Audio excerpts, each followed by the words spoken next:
Hey everyone, George here with Wine Industry Network. Welcome to another episode of the Win Insider Series. For those of you who may be watching this for the first time, it's a chance where we get to meet different people in our industry who are in different roles. They bring different perspectives to some of the challenges that we're facing. But most importantly for me, and I think you'll agree, it's a chance for us to get to know them a little bit better on a professional level as well as a personal one. Today we've got Beth Vukmanic. Beth is the Executive Director for the Vineyard Team based out of the Central Coast. They're responsible for the SIP Certified program. And I think Beth is one of the most interesting people in our industry. I know I'm really looking forward to this interview, and I hope you enjoy it as well. Beth, thanks for joining us today. Really glad to be here.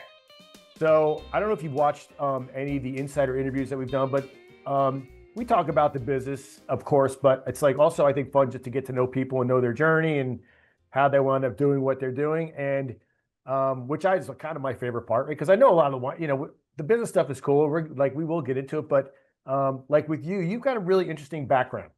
Thank you. And actually, what you're doing now with the Bethercize and everything else, which we're going to talk about, which I think is so cool. But so I want to start like in your, growing up. So I read somewhere one of your lines was like you were born on the road in a Volkswagen Rabbit. That's right. Is that true? Is that actually what happened? That's true. And it gets better. I was born on April Fool's Day. Oh, you were? Yeah. Were you like on the way to the hospital? What was going on? Yeah, on the way to hospital. Mm-hmm. Oh my God. Yeah. Who was in the car? I need to know more. Okay, was just your mom and dad? My mom and my dad. Oh my God. How terrifying. I know. You know what? That's kind of a cool way, I guess, coming after that, like what do you know, like you're prepped for life. Totally. And there's no April Fool's Day joke that could ever beat that. I've won. So it says you moved around a lot. And so was your dad in the military, just following jobs, or your mom? Like, tell me about that. Yeah, my dad was in sales. So following jobs, we've lived, Southern California, Northern California. I've settled on the Central Coast of California. Yeah. I was born in Michigan, and then we lived in Virginia as well. So did you did you live like in San Luis Obispo, or like where did you like your high school years, your formative years? Where was that? Oh, my high school years were actually in Livermore, kind of in like the early wine country days. Okay. Livermore. I remember going to Wente, and they had a fabulous restaurant at the time. They had the best garlic mashed potatoes. Yeah. Wente still does an awesome job with like all the events and stuff they do. It's like, and the wines are good and the people are chill. It's just like, I think that's an awesome property. Yeah, definitely. So then I'm reading more. It's like, it says you were basically like a professional harpist for 20 years. I was. So, okay, tell me about that. Like how old, was this like after high school or college? Like when did you do this? No, actually they let me play at people's weddings when I was still in high school. Yeah. Yeah, I always wanted to play the harp when I was a little kid. And my mom told me that I had to play the piano first. So I think she wanted to see like dedication to traditional instruments before I jumped into a harp. And then I started taking lessons probably at 11 or 12. Okay. And then my teacher at the time, who was phenomenal, she was in Walnut Creek, California. Her name's Jessica. She would play gigs herself, but then she would also, sometimes get people who were maybe looking for something at like a lower price range when they were okay with a student. So, she felt confident that I could still do a really good job. And that's why I started doing those. So I did like a handful a year for, like about 20 years. You still like, I don't know anybody that plays the harp. You're the first person I know that plays the harp. That's pretty cool. It is. Yeah, it is it's something I still like get on once in a while. I do own one. And then I don't know if it's in there too, but there is a harp manufacturer in San Luis Obispo. So I got myself a job there when I was in college. It helped make some of the smaller, they're called folk harps also. But that reminds me, I put my Cal Poly shirt on. Oh, nice. I love that. I didn't go there. I grew up on the East Coast, so I didn't even know about Cal Poly growing up, but my youngest daughter just graduated last June. Oh, really? Yeah, so we got to spend a lot of time down there. It's an awesome school. I mean, such a great alumni program, and they're, as you know, it's like their wine program just continues to gain momentum. And I definitely couldn't have gotten in there now. I mean, it's tough to get into school there now. Very tough. Yeah. Yes. Yeah. Very, very tough. We actually have partnered with them a couple of times recently on our tailgate programs with Vineyard Team to host educational events, and it's been wonderful. You know what? It's like we have a lot. I live in Healdsburg up in Northern California, and so there's a lot of the Aggie kids, the smart ones that get to go down there. And there's these kids are so smart down there and they work so hard. And as they start to like filter out of college and then work their way into the wine industry, it's like they're all good. They're all motivated. I mean, they're just top notch. So you probably work with a ton of Cal Poly graduates. We do, yeah. We definitely run into a lot of them with our membership through Vineyard Team, who are now working in the industry. We have a scholarship program too, which we'll probably talk about. And we have a few of the scholars who are actually going to Cal Poly. So that's been really fun too, to maintain those connections. Yeah, yeah. Well, cool. Good plug for Cal Poly. So you're playing the harp a little bit on the side. Mhm. Do you still play piano? No, I don't. I love piano. I play guitar, but my whole family played piano, and I wish I would have learned how to Mhm. play piano because it's like playing instruments, like speaking a language, right? It's like a different deal. So I feel like like my mom would have try to say the same thing to me. Like, if you learn how to play piano, then you learn how to play anything. Yeah. But I just never did. I couldn't have the patience. And I just, no. There's still time. So yeah, you know what? Actually, there is still time. Mhm. I've actually have a piano in my house, but I don't know. You know what? I write it down as like a goal every year, like to at least take a piano lesson. Yeah. So, all right. So then, was it after school you started working like for a company that sold golf trophies? Yes, it was. So, like, are these like trophies for like the U.S. Open? Like, like, Yes. no way. Yeah, yeah. His name is Malcolm DeMille, is the man and the brand. Yeah. He is a fabulous sculptor, is really what he is, and he does lost wax casting, where they actually like carve a little mold, I guess like the design itself, which could be a huge trophy or it could be something small like a jewelry piece, and Yeah. create an actual mold for that, which you would then pour the metal into to create, whatever sort of art piece he's making. So if you watch like PGA events, a lot of the trophies are either from Waterford Crystal or they're from Malcolm DeMille. Then these are like works of art that he makes. I Yes. mean, it's like, what Mhm. did you do there? What was your job? I worked with the customers. So I worked with golf pros all over the country. A lot of them have their own, like pro-ams and golf tournaments. So I would work Yeah. with them, on like a lot of times it's reorders. They've been ordering the same trophies for years. There's a lot of money clips in the golf world, or at least back then there was. So those Yeah. are like the giveaways that everyone gets for participating. It was That's funny. I just fun. saw a video where Jack Nicklaus was like talking about with some of the young guys, and he literally pulled out like, let me show you this money clip I got in Yeah. 1961. I'm like, long drive champion. Yeah. I'm like, did you play golf or do you play golf? No, terrible at golf. I mean, I like to like attempt to play, kind of like the top golf once in a while, but not particularly skilled. I love golf. It's hard, man. It's hard. You got to It be is committed. tough. So, so you did that, and again, I was doing my research. You said you felt like you got drawn, but you wanted to get back to like an agricultural world, and I guess kind of close to where you grew up. And so, tell me about that. Is this your first job with the Vineyard Team? Is that like how you got back into or got into ag?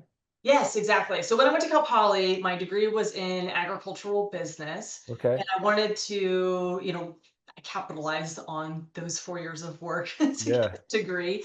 So I was looking around for something in the agricultural field, and I came across a position with the Vineyard Team, which at the time was to oversee the SIP certified program. And I applied for this job in 2009. SIP certified had just been launched in I was gonna say it was 2000. brand new, right? Yeah, brand new. Uh, So kind of stepping into a really interesting time, with a program that was brand new, it was just getting started. A ton of work had already gone into launching it. I mean, a committee had been working since the mid 2000s to, yeah. bring this program to the industry, but still like a really, to me, seemed like a wonderful opportunity to work in agriculture, to work with a sustainably focused group that really does a lot around education, Yeah. and to kind of have a similar, I guess, work, day-to-day works life. Like I love working with all of the golf pros as customers, Yeah. to do something very similar with the SIP certified program too. So, because I want to talk more about SIP certified, but just to give it like a little bit of background on the whole deal, because for people that don't know about the Vineyard Team, so give us tell us a little bit about that and how that began. Absolutely.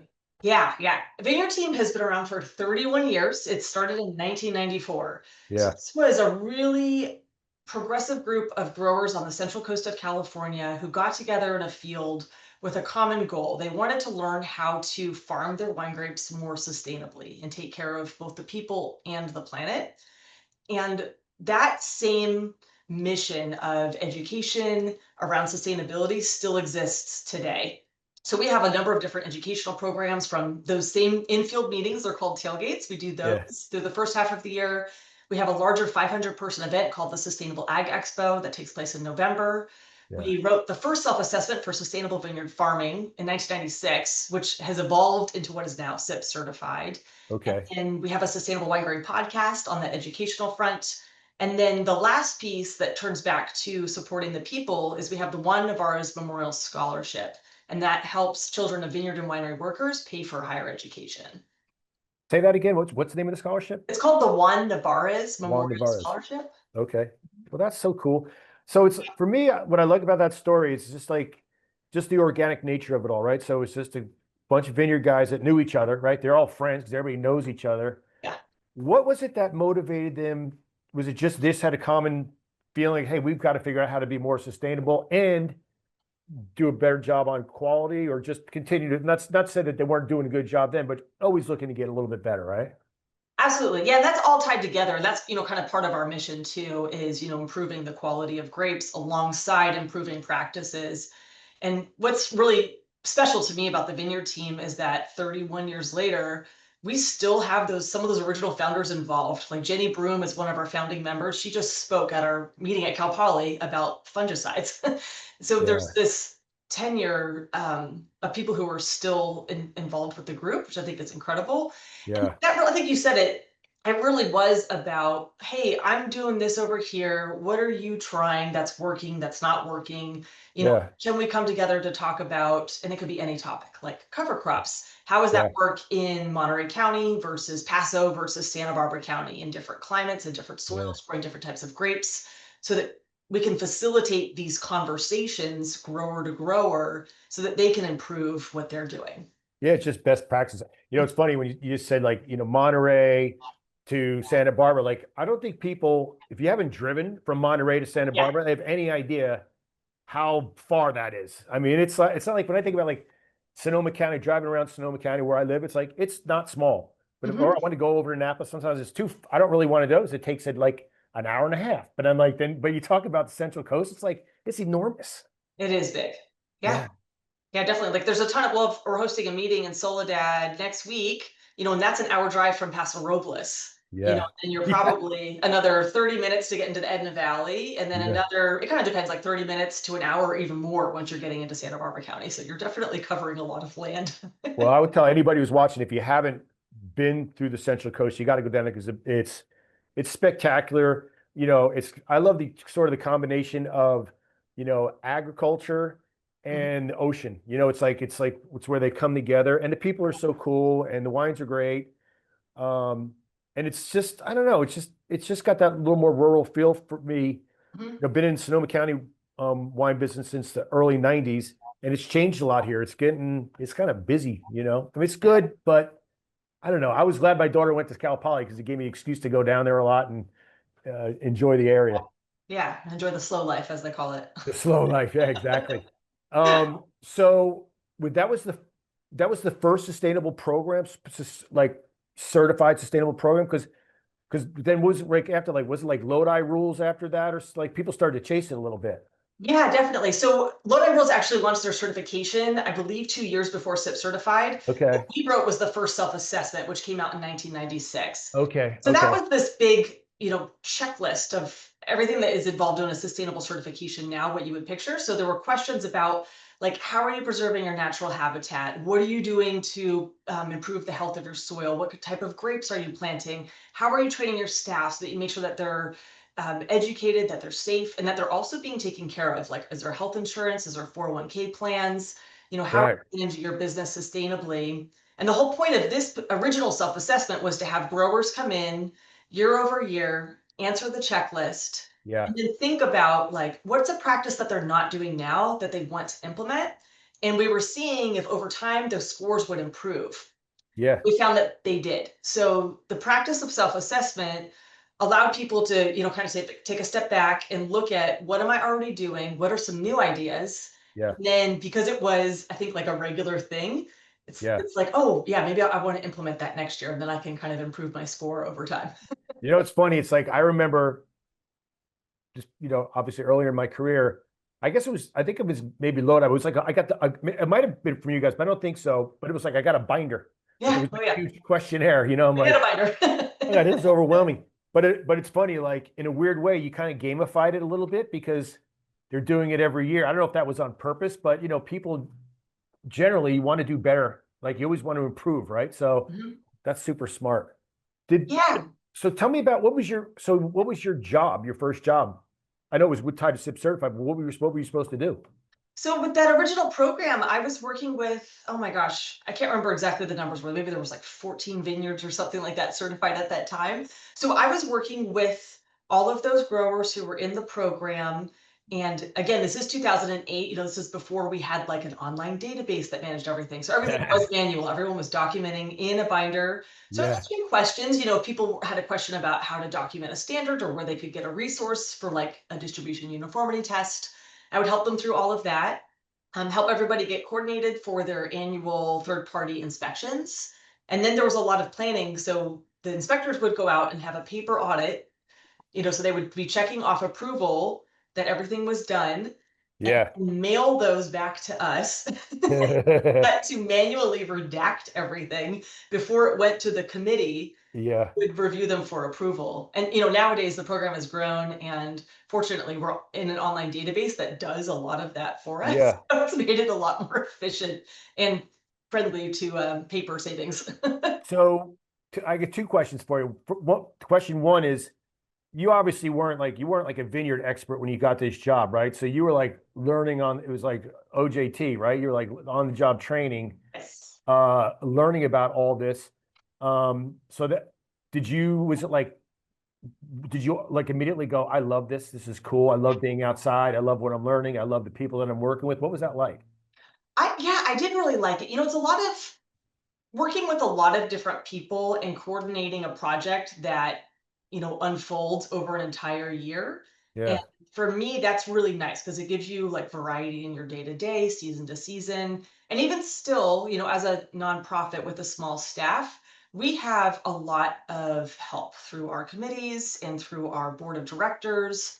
So if it comes to the technical vineyard question, we have a whole technical advisory committee that we can reach out to that can help right. us find resources to help answer that. Um, the second part of the question is when you started having the third party folks kind of go in there and check their work, Mhm. how did I'm sure not everybody, these farmers can be quite private, right, on how they do things. I know from just personal experience up here, being involved to, a much lesser degree than you, like with the Sonoma County certification program. And when they started to roll that out, some of these old time growers go, like, they don't want people poking around their property. Now, did you bump into that at all? Was everyone sort of like, were they more receptive to it? I don't feel like we've ever run into major issues with that. There's certain things, like one of the standards is asking for a multi-year budget, but we say that that can be a template or the numbers can be redacted. So I think there's Yeah, ways to handle that where somebody could still, have proprietary information, but show that they're implementing the practice itself. yeah. But I mean, again, maybe kind of back to that culture of vineyard team members in general, it is kind of a culture of learning and of sharing. So I feel like most of our SIP certified members have always seen that process still is this learning opportunity because we do, add to the standards each year through our technical committee and through external peer review. So we're always kind of improving, like, okay, what are the new best sustainable practices Yeah. that we can put into this program? So that's just part of, I guess, like what they're looking for as a part of going through certification. So when you're dealing with, the gang from Santa Barbara or San Ynez or Paso or Monterey, like they have kind of different like personalities from each region have its own like personality? Oh, that's a really good question. I haven't really thought about it that way. I guess I've always thought about it as, like a personality of the Central Coast. Yeah. Yeah.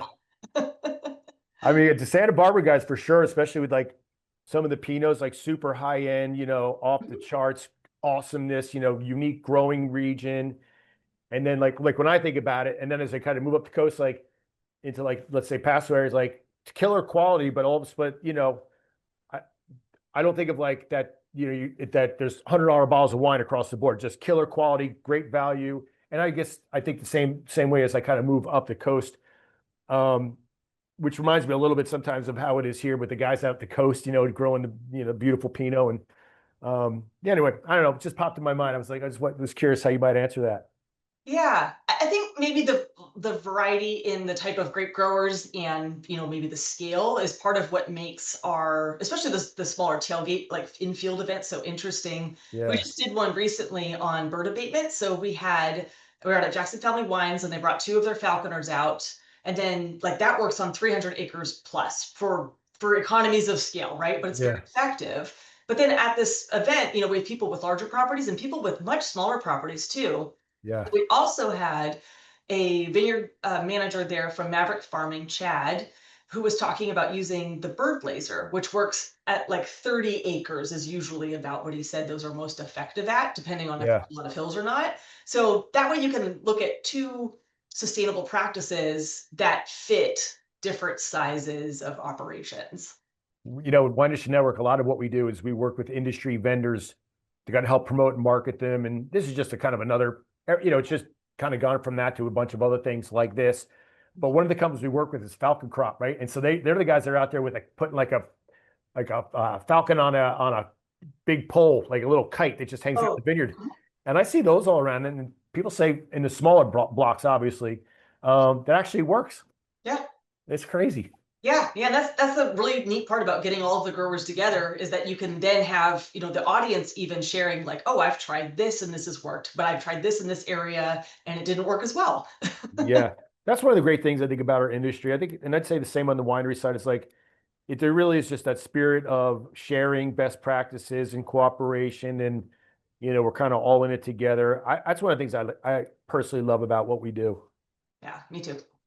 So you probably know this. I don't know how many different certification programs are, sustainable certification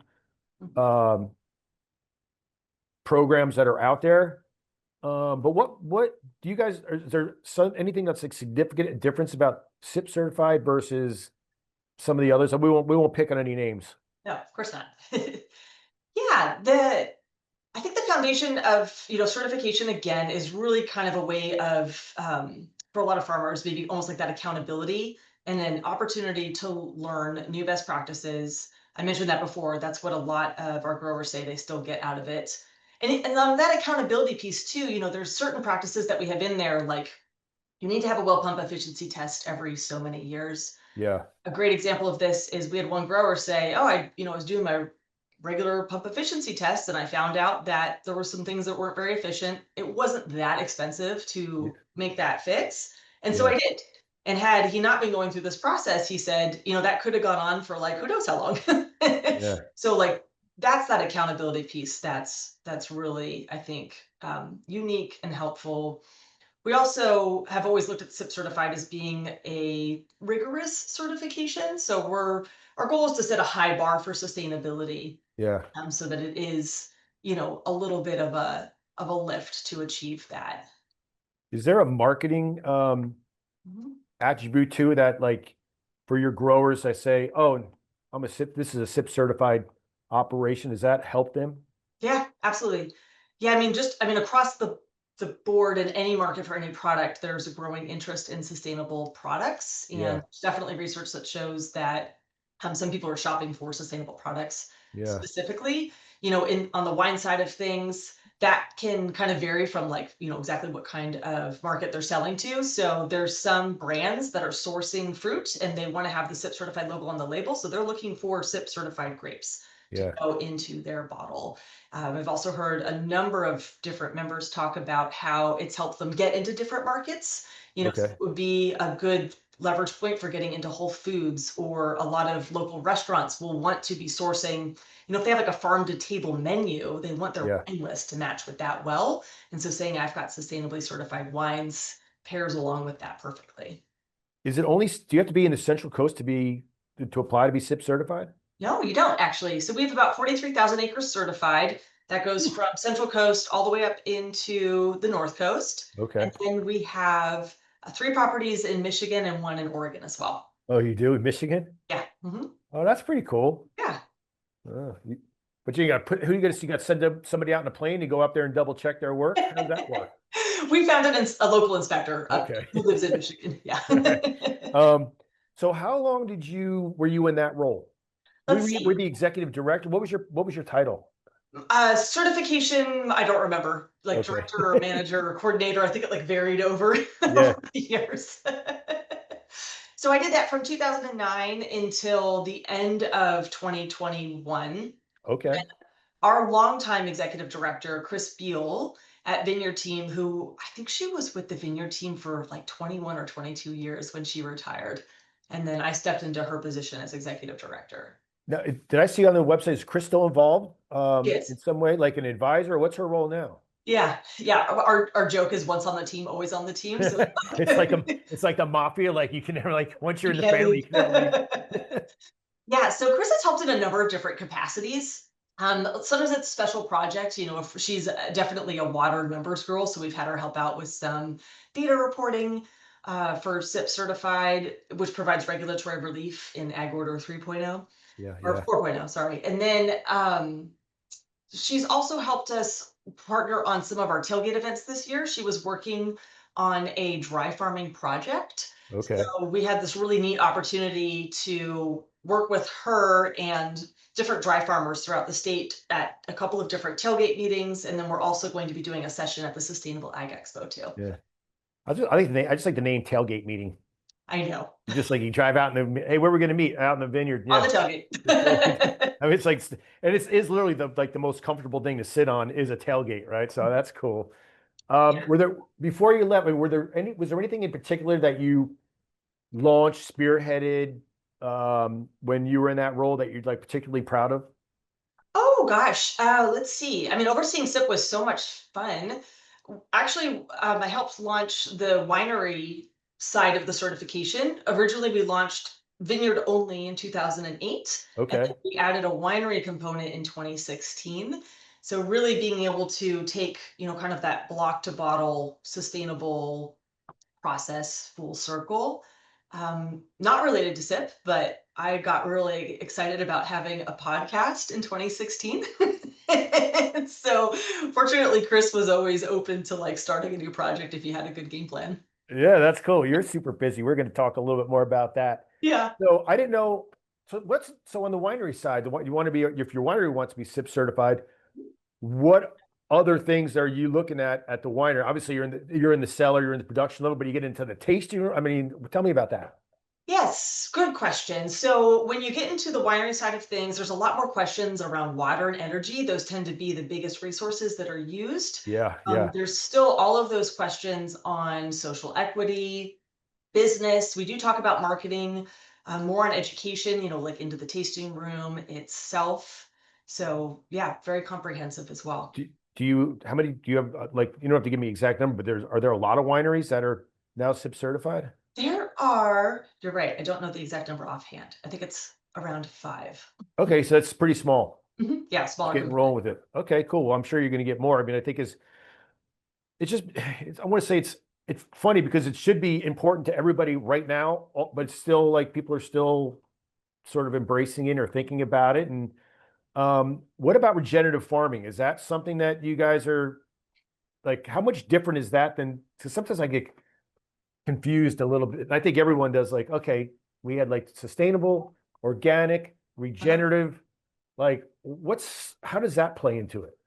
Yeah. So regenerative practices have been around for a really long time. And so Yeah. a lot of the common practices that you hear about in regenerative farming are around soil health, cover cropping, composting. All of those practices have been baked into SIP certified all the way back to the self-assessment in Okay. 1996.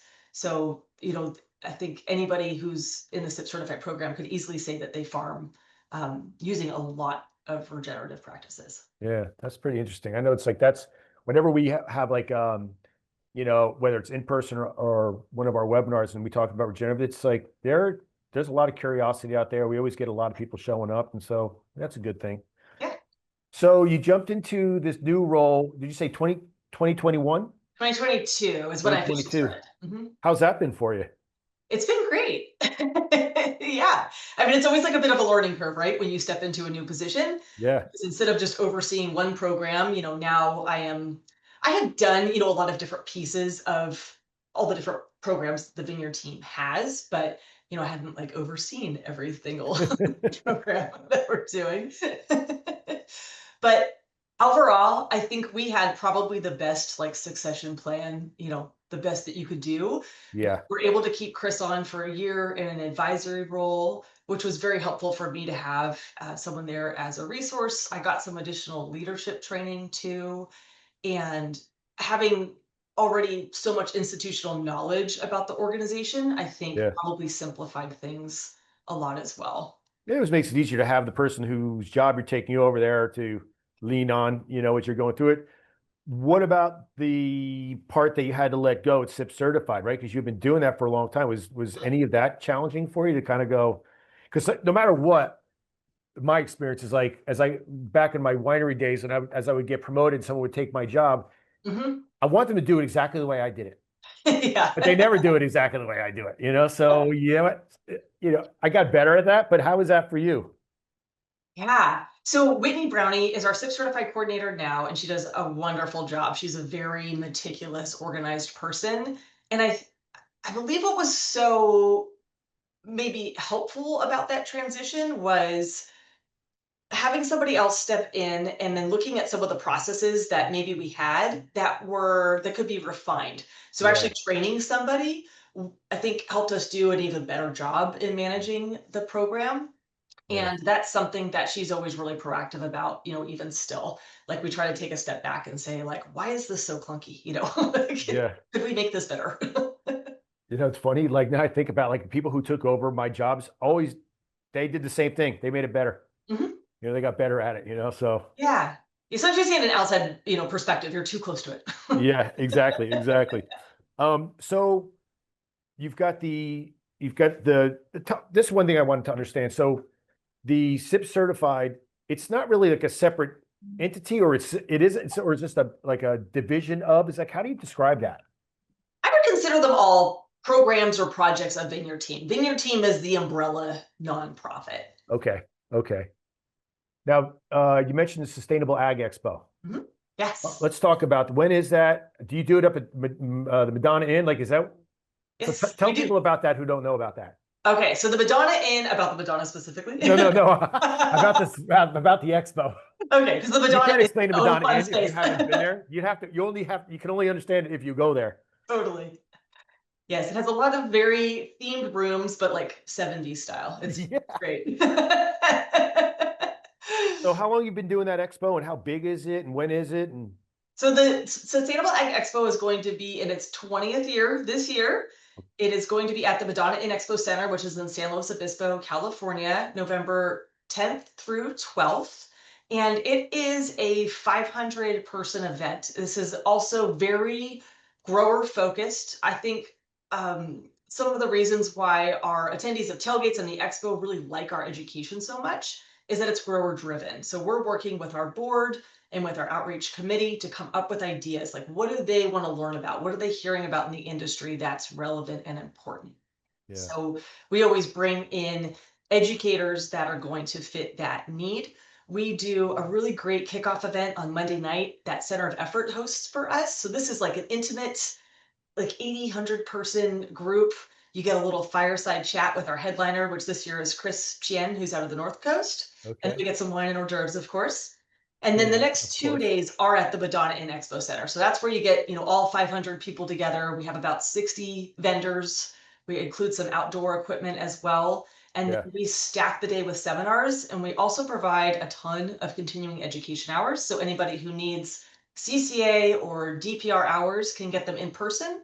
And then with a 2-day ticket, we also include over 10 courses online, which is nice that you have some flexibility to watch those from mid-October through the end of November. yeah. No, that's great. And I'm pretty sure I know the answer, but you don't need to be a Central Coast grower to attend this thing, or even a member, right? Any grower can attend. Oh yeah, Any any grower grower can could. attend. Yeah, Yeah, absolutely. And we get growers from all over California. We've definitely had constituents out of Oregon before. Stephanie Bolton and like the Lodi group usually have a number of people that come down and yeah. enjoy the event too, which is really nice. She's speaking this year too.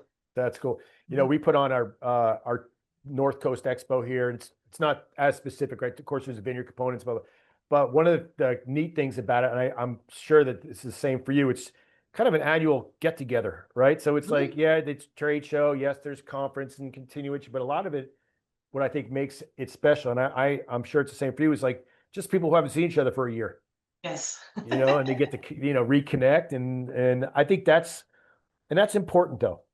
It is, definitely. Yeah, it's another platform for sharing ideas. We include lunch both days. There's breaks throughout the day. After day one, we're doing a beer and gear event so people can kind of hang out and enjoy the equipment. I Nice. think another networking opportunity that ends up being really beneficial for both the presenters, like the researchers that will come in and present, and also the growers, is that opportunity to talk to. The growers, of course, love being able to learn more about the research, but the researchers we found love that opportunity to connect with growers to learn Yeah. more about, like, how is this research applicable to you? What else should we be looking into? I can see that because it's kind of like perfect world meets real world, right? Mhm. So that's important. Do you guys have any other events that you do on a regular basis? That can Those add are you? our main ones. We do a Okay. Nevarez Scholar Celebration that's coming Okay. up soon too. But yeah, the main events are the tailgates, January through August, which are those short in the field meetings, and then Yeah. Sustainable Ag Expo in November. So you mentioned your podcast. Mhm. Started doing that in 2016. You still going Yes, strong with that? still going strong. Mhm. How, what made you decide to do that? What was your inspiration on that one? I just loved listening to podcasts. And I was doing a little bit of research. And at the time, there were definitely wine focused podcasts, but I couldn't find anything that was viticulture specific. That was Okay. more the grower side of things. And Yeah. it seemed like such a great opportunity. I know a lot of the growers spend time driving from vineyard to vineyard, or, working in the vineyard themselves. And what a great way to learn in, kind of like these downtime moments. And it Yeah. was also another way for us to access all of these experts in an easier way. You could talk to somebody at Cornell, you could talk to somebody in Australia, uh, Yeah. just in a quick call. Who do you decide on who you're going to talk to? Like, do you do this all yourself? Or you have somebody who kind of like maps it out? No. So yeah, usually I'll come up with a lot of the ideas. That's gotten easier and easier over time because every time Yeah. I interview somebody, a lot of times they'll mention people that they're partnering with. So you Yeah. get Yeah. lots of good ideas. We'll get ideas from our outreach committee. And then our host is Craig McMillan. He's with Niner Wine Estates. He's Okay. also a once on the team, been a member of the Vineyard team for, I don't even know how long, decades. He worked with us for a few years too.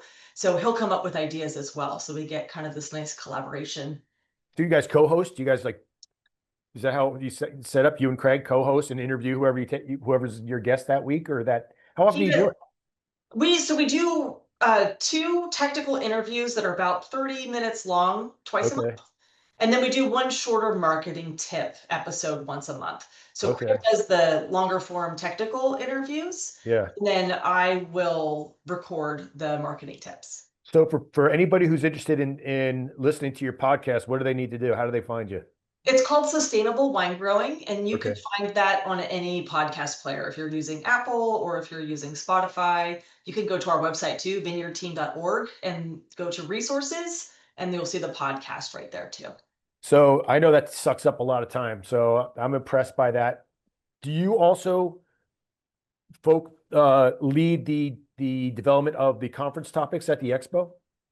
We partner again with a few different people to get all of this work done. So we get Good. ideas from the outreach committee, the board, and then we've been working with Cliff Omart, who was with Lodi for a long time. Okay. For gosh, we should figure out how many years he's been working with us. It's been a while to help us coordinate, bringing in all of the speakers and help identify Yeah. additional speakers as well. That's super hard. That's the hardest thing like around our expo. I get very involved in that because I know how important it is, right? Because Mhm, those topics are, that's really the big draw. What's going to get people to come? Like, what are they going to learn? mhm. Who are they going to learn it from? And it's terribly time consuming. So I was super, I was kind of curious about how involved you are at that. So on top of all these other things that you're doing, Mhm. you got your Bethercize Yes. going. I was like, I watched a couple of your videos. Like, oh man, that's tough workout. He's killing people with this stuff, man. So I need to like, so obviously you're very passionate about fitness and passionate about sharing, Mhm. fitness tips, training people. Basically, you're a trainer. When did that start? And when did you decide, like, I'm going to become, like a social influencer around fitness without like weights, without, I mean, it's Yeah. like you're a lot of those, I didn't watch them all, but I mean, I kind of skimmed through and a lot of it's like, hey, this is what you can do if you're if you're traveling, you're on the road. And it's like, you're in your backyard or whatever. So tell me about why you started sharing, because you're already working out, Yeah. but you said, you know what, I'm going to start sharing this with people online. Well, originally for like 7 years, I did Muay Thai, which is Thai kickboxing. Uh-huh. Absolutely loved it, but I was starting to have some like wrist pain with it, and I realized that that was not going to be a sustainable way to exercise for my body. So I took a break from that, and I was just looking for like ways to work out at home. I didn't necessarily want like a gym membership. I love that Muay Thai was almost kind of like a interval style type of training already. You do a lot of like 2-minute rounds of punching the bag. Yeah. And I learned more about HIIT, high intensity interval training, and started doing, some videos online. And then over time, just started writing my own workouts. And then in 2013, roughly, I had a friend of mine ask, like, hey, can I like work out with you? I know you're doing this stuff on your own during the week. So we started meeting up. And then soon another friend asked. And so we moved it out to a local park in San Luis Obispo. And I've just been like collecting people ever since then. So do you have like are you training people, like you've got a class that you do and then you're like basically videoing your 15-minute workouts like on the side? Yeah, so I've done a variety of different things. So what I've done since 2013 is twice a week, I host a 30-minute workout in the park, and that's free. It's a free community class. And then I bring the equipment to it, like you mentioned. It's like body weight, bands, Yeah. some lighter dumbbells, TRXs, nothing crazy. So this is all stuff anybody could do at home with minimal Yeah. equipment and still get like a really good workout. And then I was playing around with Instagram, I think just kind of for fun. I'm not even Yeah. sure when I started doing that. And I got linked up with a company that sells online workout videos called Body Rock. And so I did a little bit of, I guess, like a side gig work for them for a few years. Yeah. And I was filming full length videos that were on their platform too. So I've filmed, I don't even know, like probably 400 full length videos and thousands of like short video demos for social Yeah, that's media. wild. I like I said, a couple that I skipped through, like you show the regular, then you show what do you call Oh, modified, you know what I modification. mean? So you're thinking about, but you must love people. Yeah. You're helping the growers, you're helping out people get in shape. What park are you meeting at, in Paso or in? It's in San Luis Obispo. Oh, you're in Sales, because is the office in Atascadero? It is. The office is in Atascadero. I actually Okay. live like down in Grover Beach, so I'm all over the little Central Coast area here. Oh my God, you're so lucky. It's such an awesome place to live. It's great. Um, Mhm. well, I think it's super cool. Oh, I had a question. I was skipping. It was kind of a follow up to the Bethercize. Is that where people can find you if they wanted to like follow you, Bethercize? Yeah, totally. I'm on I have taken like a little bit of a social media break, but I have like so many videos on Instagram at Bethercize. Yeah. Then I have some stuff on YouTube as well. Like if you're looking for some full length videos there and just What are so the Instagram? Are they just quick workouts? Because the ones I saw on YouTube, like they were like 15-minute workouts or 30 yeah. minute workouts. Yeah, the full length videos on YouTube are 15-minute workouts. Yeah. On the Instagram ones and on YouTube, I'll explain like what the workout breakdown is, so I'll Yeah. like in the video you'll see, okay, here's the 5 exercises, and Yeah. then set your timer for, 30 rounds of 50 seconds of work, 10 seconds of rest, so you get a 30-minute workout. Well, I think that's crazy. And it's funny, like, I get to talk to a lot of people that are successful in our industry and they're all busy. Like, I don't know how you find the time, but I guess you just find the time, right? You just get up early, go to bed early. Yeah. Mm. Um, I want to wrap it up with just a little bit more on the Vineyard team. So for people that are interested in becoming SIP certified or just learning a little bit more about how they can, at least move in that direction, what do they do? So for SIP certified, something that someone who's interested in just checking it out is you can still do that as a self-assessment completely for free. Okay. So if you go to sipcertified.org, there will be a Get Certified button up at the top, and you can sign up in the online database. That's a really nice way just to kind of walk through that checklist Okay. and see where you are. And for people that are just interested in supporting the efforts of the Vineyard team, what about that? So that's vineyardteam.org. And from Vineyard Team, you can find the website for SIP certified and the Sustainable Ag Expo. So that's like really a good hub. Okay. We have a membership program for Vineyard Team. Another great way to stay connected is by listening to the Sustainable Winegrowing podcast. It's great, excellent technical content. And then we'll, mention any things that are coming up with the Vineyard Team too there. So if we have like a tailgate, we'll mention those in those podcast episodes too. Well, we covered a lot. Is there anything that we didn't touch on that you want to share with our audience? Oh, I think the one last thing that is very seasonal right now is our Juan Nevarez Memorial Scholarship. Okay, let's talk about that. Yeah, so this program's been around since 2015. It's a way of helping the children of vineyard and winery workers pay for college. And 98% of these students have been the first in their family to attend a higher education school. Yeah. And we had this wonderful opportunity in 2022. Must Charities is a local nonprofit that invests in nonprofits to help their programs grow. So they invested in our scholarship program, and that helped us formally provide multi-year scholarships. So now the students that are involved can go to a trade, 2 or 4-year school and get up to 5 years worth of funding. And then the other key element is it provided funding for a mentor. His name is Alex Gonzalez. And there's like 74% of first generation college students don't graduate because of financial concerns and lack of support. Yeah. So that is what he does. A really wonderful example of this is we have a scholar named Lizbeth. Her dream has been to become a nurse. And nursing programs are highly impacted right now. It's really, really hard to get into them. And expensive. Yes. Yeah. So the first time she applied to the nursing program, she didn't get in. So she's super disappointed. So she and Alex got together and made like a game plan. So they took a look at her resume and he was like, okay, how can we bolster this? She had her phlebotomy certificate. So she got a job in a hospital so she could get work experience, which looks great on a resume. She kept attending school part-time, and then she also got access to some new like study resources so that she could help improve her score. And after, waiting the time frame before she could take the test again, she took it and she's in. She's going. Now, how does this scholarship funded? So community funding is how we help the scholars pay for their college. So donations, and then also the funding from Must Charities. Okay, well, that's fantastic. Yeah. Beth, thanks for taking some time to hang out with me today. I learned a lot about the Vineyard Team and SIP certified and you. Yeah. You're very busy. Yeah, no, thanks for being with us. I hope you had some fun, and I hope everyone in the audience enjoyed it as well. And make sure you like our YouTube page, and we'll make sure you get posted on the next Insider interview. Yeah, thank you so much. I really appreciate your time today. It was great to talk with you. Yeah, same here.